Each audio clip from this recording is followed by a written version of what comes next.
Zanjo smo seveda v prvi vrsti odgovorni sami, pa naj gre za urejena ali divja kopališča.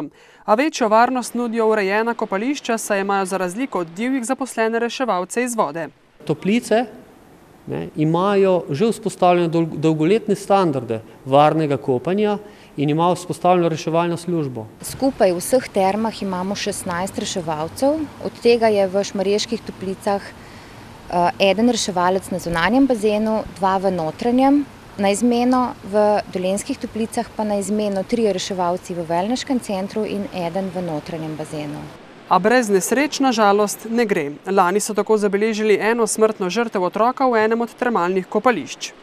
Beležimo tudi dogodek, ko je bilo človeško življenje rešeno, torej šlo je za dejansko že za utapljanje, ampak je bilo življenje rešeno. Pa se je v zadnjem letu zgodila kakšna nesreča na vaših kopališčih? Hujša ne, beležimo razne odrgnine, udrnine, več od tega pa ne.